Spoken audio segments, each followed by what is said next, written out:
Shalom Javerim, qué gusto conversar con ustedes. Van a disculpar que la imagen seguramente sale un poco oscura además, pero en este momento es de noche en la tierra sagrada de Israel, domingo por la noche. Estoy conduciendo desde Jerusalén rumbo a casa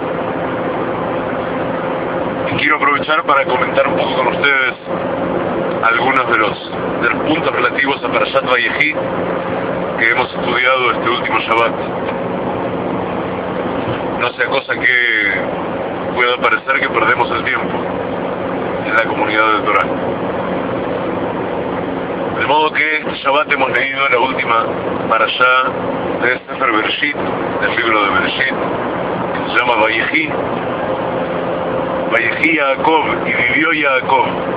Y la Parashá empieza diciéndonos: y vivió Yaakov en la tierra de Mitzrayim 17 años.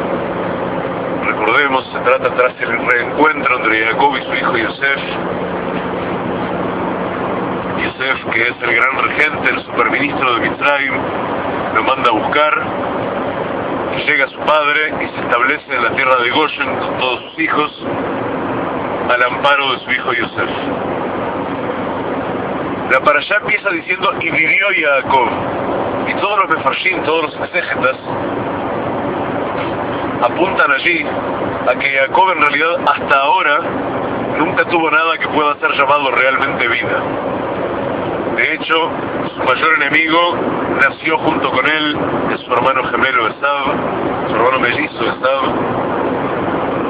Nacieron al mismo tiempo, le hizo la vida imposible durante la mayor parte de su vida. Luego tuvo a su suegro Labán, que se encargó por otros 20 años de importunarle todo lo posible y de intentar estafarlo una y otra vez. Por último tuvo el episodio de su hija Dina, que fue sometida por Shem, hijo de Hamor, y después de sus hijos que fueron y se tomaron una venganza terrible por esta violación.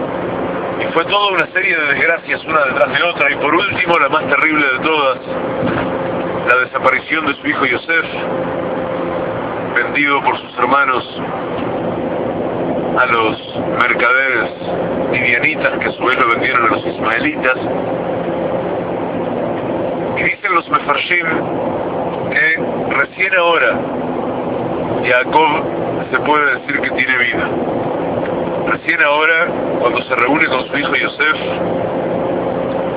tiene los últimos 17 años de su vida simétricos a los primeros 17 años de la vida de Yosef, que les había pasado junto a su padre. Bueno, ahora tocan 17 años más que los van a disfrutar juntos.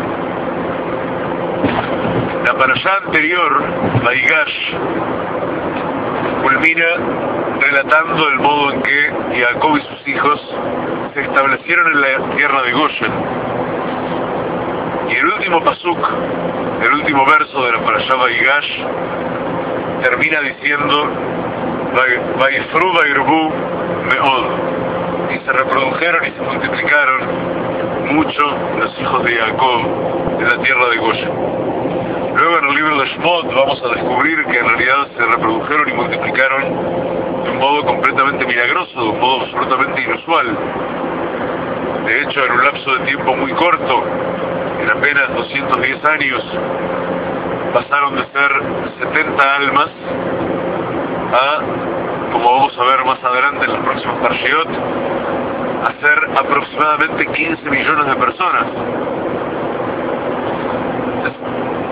Se reprodujeron y se multiplicaron mucho, nos dice la Torá al final de Parashat Vaigash, e inmediatamente pasa la Torá a decir: y vivió Jacob en la tierra de Mitzrayim 17 años, etc.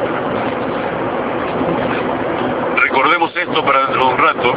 Agreguemos un detalle muy importante, y es que en general en las Parshiot en la Torá, cuando tenemos los rollos de la Torá con nosotros y estamos leyendo, como leemos en el Beit HaKnesset, desde el Sefer Torah, desde el rollo de la Torá, cada vez que termina una parashá y va a empezar otra, el escriba deja un margen importante entre el final de una y el inicio de la siguiente, para denotar precisamente que estamos empezando una parashá nueva. En el caso de las parashiot Vaigash y Vayehi, no hay separación en el medio en absoluto. No hay nada que las distingue. Nosotros sabemos que son dos parashiot distintas, pero no hay ninguna separación física entre una y la otra. Sumemos a ello, como dato a tener en cuenta dentro de un rato cuando volvamos a estos dos versos, el último de Vaigash y el primero de Vayehi, sumemos a este punto el dato de que uno de los modos de descubrir remazim, de descubrir sentidos en la Torah que no aparecen literalmente en el pshat, en el texto traducible, es tomar la Torah como está escrita originalmente, que es una sucesión de letras que no tiene separación entre las palabras, ni entre las frases, ni entre las oraciones, ni entre los párrafos, sino que todas las letras están escritas una detrás de la otra. Así es el texto original de la Torah, tal como la leemos nosotros, pero solamente para facilitarnos a nosotros. Entonces hay separación entre las palabras, pero la Torah originalmente no, de modo que muchas veces podemos leer en la Torah al estilo de como leemos en las sopas de letras, esas sopas de letras que vienen con un montón de letras y entre ellas hay que descubrir palabras, a veces horizontales, a veces verticales, a veces diagonales. De ese mismo modo nos vamos a encontrar en la Torah muchas veces, si nos abstraemos de la separación entre palabras y conectamos letras que están, por ejemplo, en el final de una palabra con letras que están en la primera parte de la siguiente, vamos a descubrir sentidos nuevos que vienen a completarnos y a explicarnos lo que estábamos leyendo en el sentido literal del texto. Tenemos entonces, en una lectura hecha de este tipo, no, todavía no tenemos en una lectura hecha de este tipo. Vamos a avanzar ahora un poco hacia adelante en la lectura de Parashat Vayehi, y nos vamos a encontrar con que a poco de comenzar Parashat Vayehi han transcurrido ya los 17 años que Jacob va a pasar al final de su vida con su hijo Yosef, y Jacob está a punto de partir hacia el mundo que es todo verdad. Dicen nuestros sabios en realidad que Jacob muere solo aparentemente, que ese Vayehi Jacob, ese y vivió Jacob, con que empieza la parashá, significa en realidad que Jacob vivió para siempre y vive aún. Aprovechemos un semáforo en rojo para poder mirar a la cámara. Bueno, se terminó el semáforo en rojo. Entonces Jacob sabe que ha llegado su hora y manda a llamar a Yosef y sostiene un diálogo con él que va a culminar con las bendiciones que da a los hijos de Yosef. Pero al inicio de este diálogo le dice Jacob a Yosef algo que en principio suena muy extraño. Le dice: tus hijos Efraín y Menashe van a ser para mí como mis hijos Reubén y Shimón. Le dice: Efraín y Menashe que Reubén y Shimón y Yuli. Efraín y Menashe, que son los hijos de Yosef, como Reubén y Shimón, que son los hijos míos, serán para mí. Y sobre esto abundan las reflexiones de los exégetas. Tiene muchos sentidos en muchos niveles distintos esto que está diciendo Jacob. Por lo pronto, a los efectos de la herencia, del legado de Jacob y del legado de la tierra de Israel, esto significa que en realidad los dos hijos de Yosef van a tener cada uno su parcela por separado, equivalente a la de cada uno de ellos, una parcela equivalente a la de cada uno de los otros hijos de Jacob. Había 12 hijos varones de Jacob, pero las 12 tribus en realidad que se van a distribuir la tierra de Israel no son estas 12, sino que son 11 de los hijos de Jacob, sin contar a Leví, que es hijo de Jacob también, pero que no toma parte de la tierra de Israel. Y ustedes disculpen, pero yo estoy... ahora, caramba, tendría que haber doblado a la izquierda y no lo hice. Esto es culpa de que tengo el GPS puesto sin audio, para que no me moleste mientras converso con ustedes. Y el GPS sin audio, claro, no me avisa de ningún modo audible que tenía que haber doblado. Como tampoco estoy mirando mucho el camino, entonces estamos en problemas. Pero no importa, ya vamos a superar los problemas en que estamos. Inmediatamente vamos a tener que volver hacia atrás en la primera oportunidad, y eso es todo. Sigamos adelante. Decíamos que Jacob le dice a su hijo Yosef que Efraín y Menashe, tus hijos, serán para mí como Reubén y Shimón, que son mis hijos. Hay una igualdad numérica aquí que es muy famosa, una casi igualdad numérica, entre precisamente los hijos nombrados. Porque a poco de hacer una cuenta sencilla vamos a descubrir que Efraín y Menashe, o sea, Efraín y Menashe, los nombres de los dos hijos de Yosef, con la Vav de la conjunción en el medio, tienen valor numérico conjunto 732.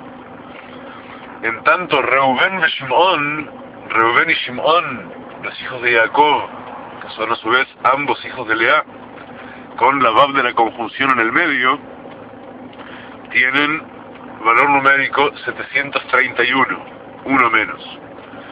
Y acerca de esta equivalencia que es maravillosa, porque Jacob le dice 732 van a ser para mí como 731. Con ello nos está dando una instrucción muy importante en el descubrimiento de sentidos ocultos en la Torá, de la que se desprende la utilización de lo que llaman nuestros sabios el kolel, muchas veces la cifra extra que hay que agregarle a un número calculado en la gematria de la Torá, y que sumándole un número más vamos a llegar a su verdadero número relevante. Eso no sucede siempre, pero sucede muchas veces, y entre otras fuentes se aprende de este caso que Jacob dice: estos dos primeros van a ser para mí igual que los dos segundos, y la diferencia numérica entre los unos y los otros es solo uno. Pero sigamos adelante, porque estos dos números tienen muchas cosas más para enseñarnos. Para empezar, no vamos a tomar en el caso de Reubén y Shimón esa cifra 731, porque la expresión entera dice que Reubén y Shimón, como Reubén y Shimón. Ahora, como en hebreo no es una palabra independiente, sino que es una letra que se antepone a la palabra Reubén. Es la letra Kaf, que la ponemos antes del nombre de Reubén. De modo que debemos sumar la Kaf para tener las dos palabras enteras, que Reubén y Shimón, todo junto, tiene valor numérico 751. Ahora sí, con esto aprendido, vamos a seguir adelante y vamos a analizar ambas cifras. Tenemos el 732 y tenemos el 751. Pido disculpas. Y el 751, que son ambos polos de una equivalencia que tiene unas cuantas sorpresas bonitas para regalarnos. Primero, Efraín y Menashe tienen valor numérico 732. Hay dos expresiones, una muy moderna, y es maravilloso que la Torá la insinúe desde tanto tiempo atrás, y la otra muy antigua, y que es un principio de vida del Yehudí, es un principio de vida de todo aquel que vive en la fe verdadera, que estas dos expresiones son así y ambas equivalen a Efraín y Menashe. La primera de ellas es Tzva Haganá le Israel, y son un poco contradictorias entre ellos. Tzva Haganá le Israel son las tres palabras que significan ejército de defensa de Israel, y que forman la sigla Tzahal, con la que se denomina al actual ejército del Estado de Israel. Un ejército que en términos de hombres de fe, en términos de hombres de Torá, nos llama con frecuencia a una tristeza infinita, a una voluntad de llanto enorme. Hemos hablado de esto en otras ocasiones, pero el pueblo de Israel dispone de algunos secretos de una gran potencia que tienen aplicación y vigencia también militar. O sea, nosotros sabemos en base a qué principios de sacralidad se nos va a permitir ganar guerras de modo milagroso y en base a qué profanaciones vamos a resultar militarmente todo lo débiles que hemos resultado, por ejemplo, en la guerra que tuvimos el año pasado. Y sabemos que en realidad todo eso depende muchísimo más del cuidado de las mitzvot y de la incidencia de la Torá en la vida colectiva del pueblo de Israel e individual de sus soldados, que de todas las otras cosas a las que se suele atribuir aquí el éxito o el fracaso. Entonces tenemos un ejército de defensa de Israel, acerca del cual ayer oímos a ese sinvergüenza que es llamado presidente del Estado de Israel, el señor Shimon Peres, diciendo públicamente que él desea ver muchos más ciudadanos israelíes de fe islámica formando parte del ejército de Israel, de las filas del ejército de Israel.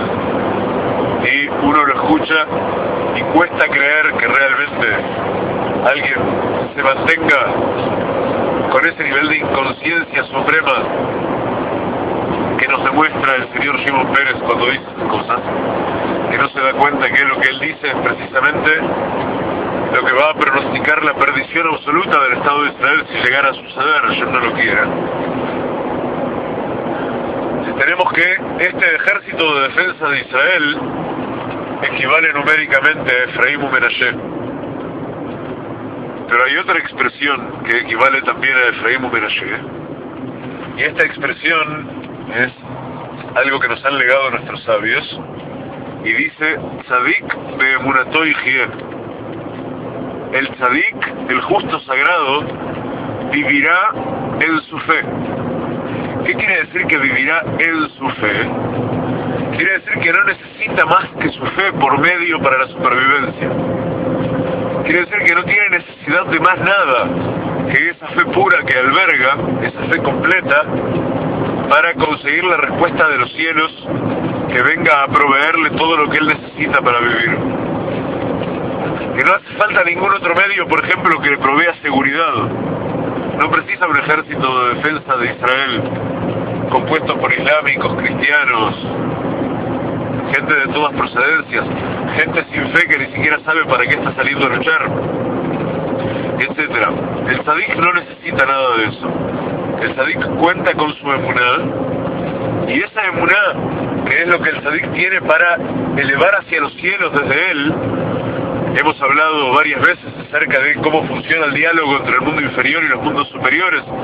Sabemos que nosotros elevamos hacia los cielos algo que es llamado Maim Lekuvin, las aguas femeninas, y vamos a volver sobre esto dentro de un rato cuando volvamos al inicio de Parashat Vayehi. Nosotros elevamos las aguas femeninas y en respuesta, digamos, en mérito de nuestras aguas femeninas, recibimos de los mundos superiores la provisión de Maim de Hurin, de aguas masculinas. Cuando recibimos de lo alto las aguas masculinas, estamos recibiendo nuestra parnasá, estamos recibiendo nuestra seguridad, estamos recibiendo nuestro alimento, estamos recibiendo todo lo que necesitamos para seguir adelante, Be'ezrat Hashem. Entonces, seguimos apenas adelante e intentamos comprender de qué se trata esto, y decimos Tzadik be'emunato yihye es la contradicción más completa y más perfecta a que podíamos aspirar de eso que leíamos recién, de Tzva Haganah Israel, el tzadik precisamente por esa condición de hombre sostenido por la fe, de hombre sostenido tanto física como espiritualmente por la fe, no tiene, Baruch Hashem, ninguna necesidad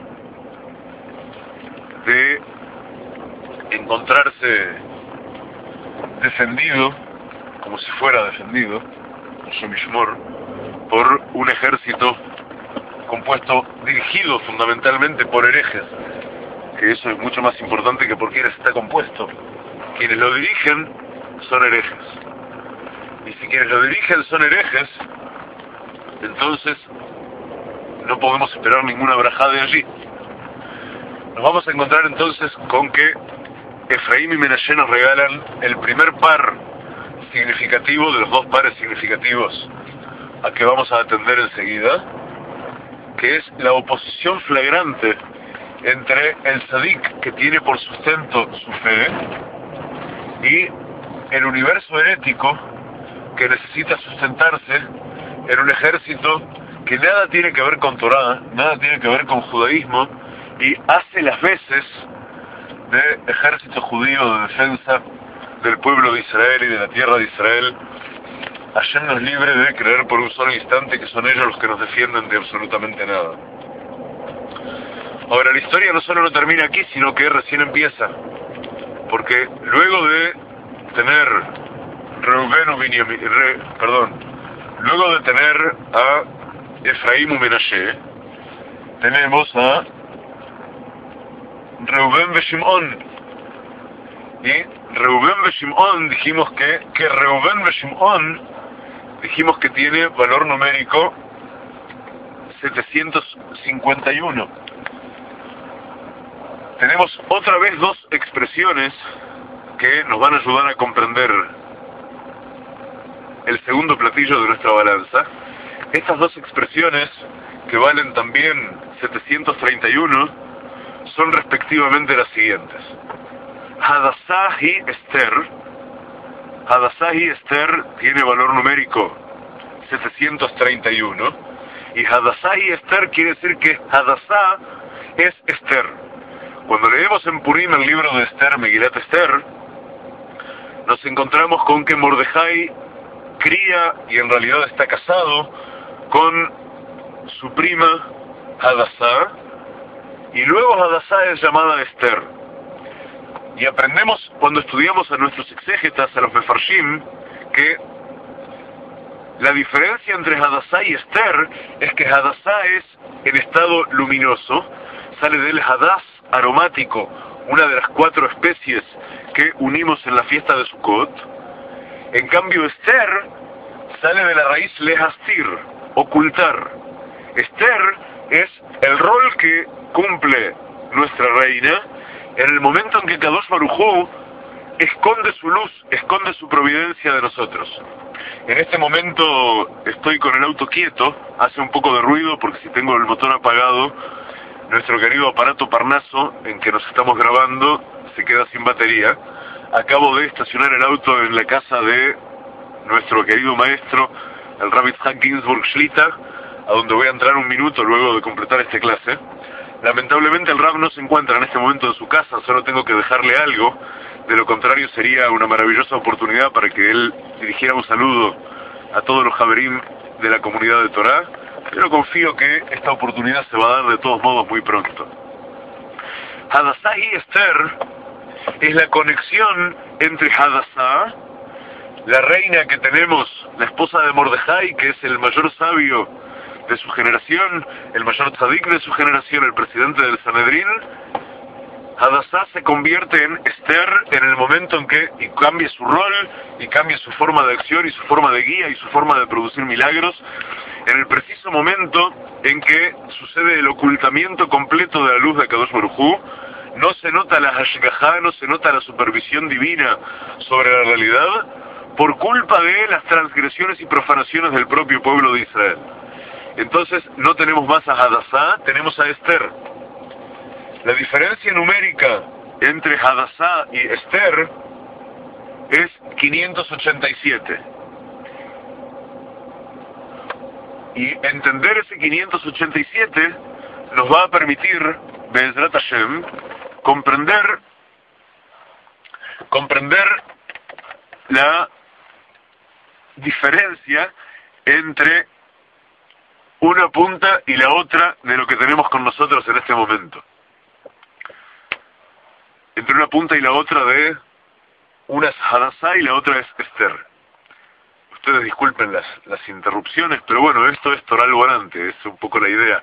Compartir, cuando no tenemos oportunidad de compartir en términos formales, estamos compartiendo de modo informal. Aunque sea con interrupciones también. 587 es la diferencia numérica entre Hadassah y Esther. Vamos a hacer una cosa porque tenemos al amigo Ian acá. Shalom ubrajá, Javer. Buena. Buena, Shnia.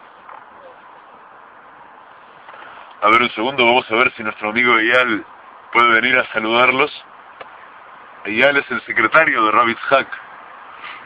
Bueno, pero en este momento parece que entró a la casa de Rav Yitzhak. Cerramos la puerta y avanzamos un poco más juntos.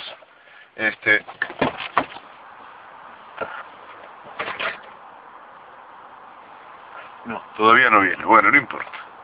Ya va a venir. Entre tanto, vamos a contarles así. La diferencia entre Hadassah y Esther es 587. ¿Ustedes se acuerdan cuando Abraham va supuestamente a sacrificar a su hijo Yitzhak a pedido de Kadosh Baruj Hu, por orden de Kadosh Baruj Hu? En ese momento en que va Abraham a sacrificar a su hijo Yitzhak, van caminando juntos y Yitzhak en un momento le pregunta: papá, aquí se encuentran los implementos necesarios para hacer el fuego, y aquí llevamos con nosotros también sobre el burro, llevamos los maderos, los leños para encender el fuego, y estamos yendo a ofrecer un sacrificio, pero caramba, tenemos con qué encender el fuego, y tenemos los leños. Aval ayeha sele olá, pero ¿dónde está el animal que vamos a sacrificar como olá? Y Abraham le contesta: Elohim elo asele olá bni. Hashem, Akadosh Baruj Hu, él va a hallar cuál va a ser el animal que va a recibir por sacrificio. Y siguen caminando ambos juntos. La pregunta de Yitzhak consta de dos partes. La primera parte es la parte revelada. La segunda parte alude a lo oculto. Le dice: he aquí que están el fuego y los maderos. Esa es la parte revelada, es lo que está ante nosotros. Ahora, lo oculto, ¿dónde está? ¿Dónde se encuentra el Seleola? Bueno, sucede que solito, he aquí el fuego y los maderos, solo tiene valor numérico 587. Entendamos de qué se trata esto. Esa es la diferencia entre Hadassah y Esther. Tenemos un ocultamiento doble. En la frase que dice Yitzhak, él dice: hay algo revelado y algo oculto. O sea que hay un primer nivel de ocultamiento. Ahora, cuando decimos solamente solamente he aquí el fuego y los leños, pero ni siquiera aludimos a que no se encuentra en nuestras manos el animal que vamos a sacrificar, tenemos un segundo nivel de ocultamiento. Estamos ocultando la pregunta también. Estamos ocultando esa incógnita. Ni siquiera estamos materializando la incógnita en sí misma, mencionándola. A partir de eso, esto viene a ilustrar lo que decíamos recién, que Esther refleja el estado de mayor ocultamiento del pueblo de Israel, que es el estado que exige para su redención el estado de mayor revelación posible, que es lo que nos vamos a encontrar en el milagro de Purim. La conexión entre ambos es la frase Hadassah y Esther, una redime a la otra. Y eso se encuentra en que Reuben ve Shimón, como Reuben ve Shimón, 751, vale lo mismo que la conexión esta entre Hadassah y Esther, entre lo revelado y lo oculto, que tenemos a la hora de producir la redención con ayuda de Hashem. Caramba, hay una segunda expresión que hoy día lamentablemente en todos los círculos de gente que intenta vivir de acuerdo a la Torá es sumamente, está a flor de labios, por decirlo de algún modo. Estoy tratando de que la luz en esto pegue mejor, a ver así. Bueno, un poquito. Estos son experimentos que estamos haciendo. Ya va a salir mejor. De todos modos, tenemos una segunda expresión que tiene el mismo valor 751, y esa expresión es Shilton Kofrim. Shilton Kofrim quiere decir gobierno de herejes. Y en general, por todas nuestras profanaciones, no tenemos otro modo de referirnos cuando gente de Torah nos referimos a quienes gobiernan hoy día en la tierra de Israel, que nos pertenece a todo el pueblo de Israel y en la que amamos vivir. No tenemos otro modo de referirnos a ellos que no sea el Shilton Kofrim, el gobierno de herejes que pesa sobre nosotros. Ese mismo gobierno de herejes, recordemos, que es el que sostiene Tzvah Haganah Israel, ese ejército de indefensa de Israel, a que equivalían Efraín y Menashe. O sea que fíjense que hay una gran equivalencia entre el Shilton Kofrim y Tzvah Haganah Israel, que se corresponde con la equivalencia entre Efraín y Menashe y que Reuben y Shimón. ¿Entienden? Es un juego de paralelismo delicadísimo y maravilloso. Y enfrentado a, o sea, del mismo lado de la simetría, que Tzadik be'emunato yihye, nos encontramos con que Hadassah y Esther. ¿Por qué? Porque Tzadik be'emunato yihye, que un tzadik va a vivir sustentado en su fe, eso es algo necesario para tiempos de problemas. No es un tema que nos planteemos cuando está todo bien, cuando la parnasá está bien, la salud está bien, la seguridad está bien. Entonces vivimos todos con ayuda de Kadosh Baruj Hu, vivimos en un mundo de Torah, Be'ezrat Hashem, vivimos en paz, vivimos en shalom, vivimos en serenidad. No necesitamos advertir que el tzadik especialmente va a vivir en su fe, va a vivir sustentado en su emuná. No hay ninguna necesidad de eso. En momentos de gestar, en momentos de ocultamiento de la providencia de Kadosh Baruj Hu, es cuando tenemos que plantearnos que tzadik be'emunato yihye. Tenemos que aprender que para que exista ese puente entre Hadassah y Esther, para que se produzca de verdad la revelación completa, hay que estar en situación de tzadik be'emunato yihye.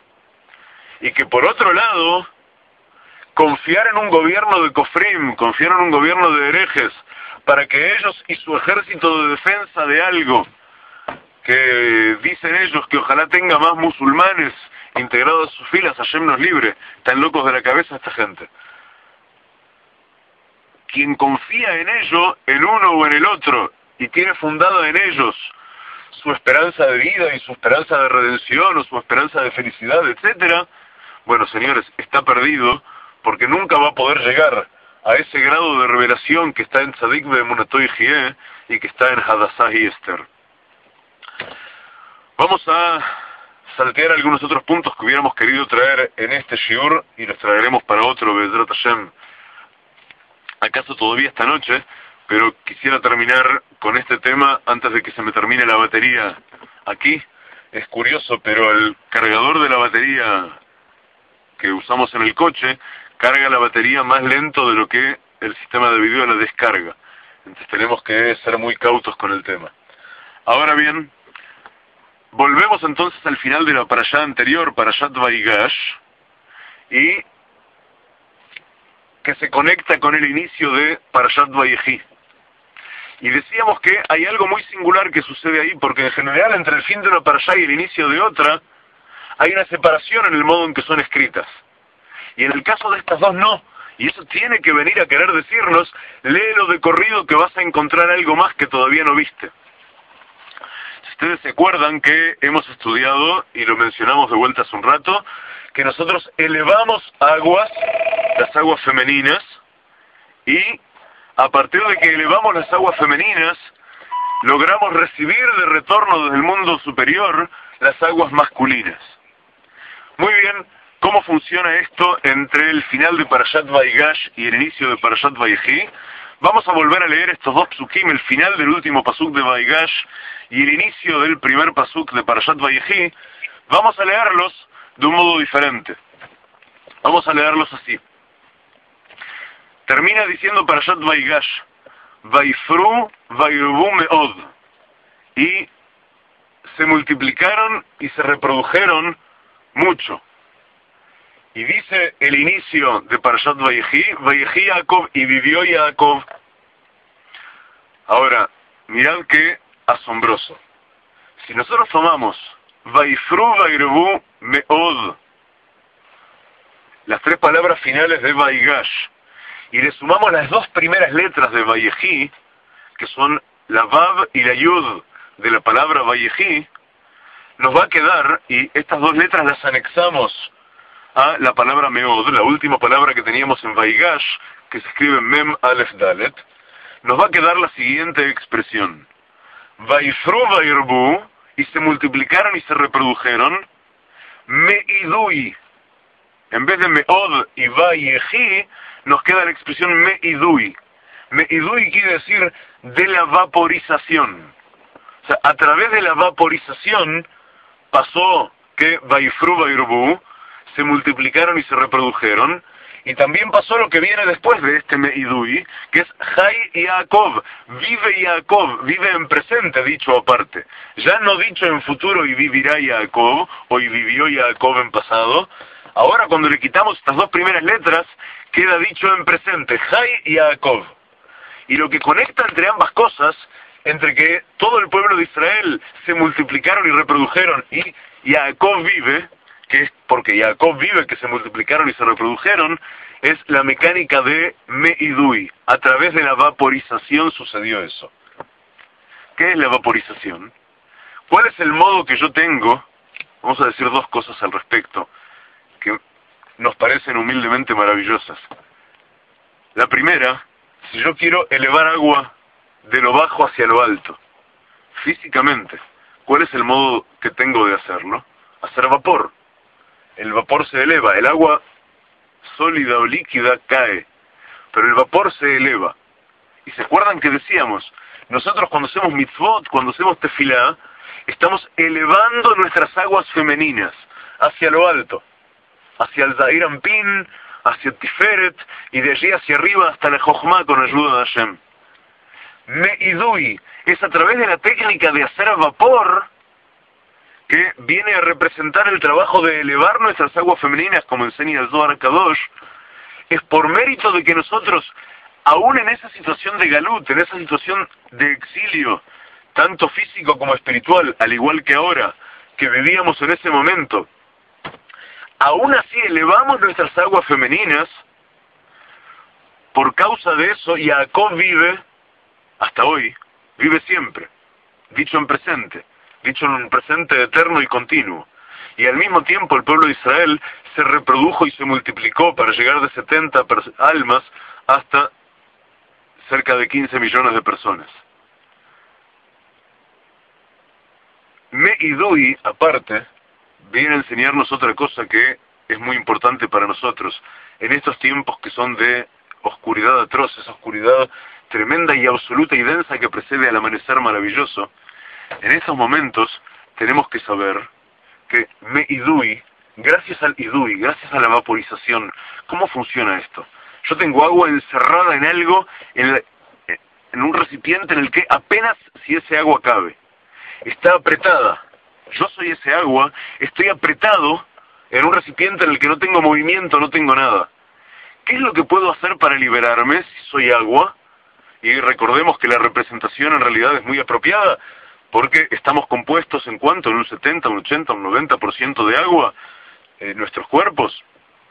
Entonces, cuando el agua se calienta y se va convirtiendo en vapor, el agua se expande, ocupa mucho más lugar.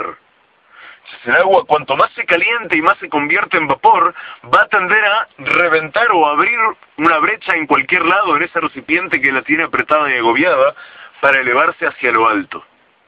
Y eso lo tenemos que tener en cuenta siempre como herramienta cuando la realidad oscura de aquí abajo nos aprisiona y todo parece angustiante y todo parece torturante y todo parece hacernos mal.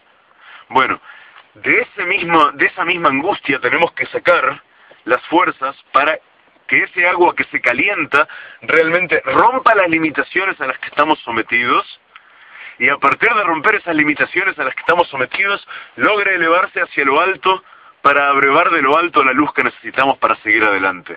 Javerim, Jai y Yaakov. Yaakov vive con nosotros. Yaakov está en todos y cada uno de nosotros.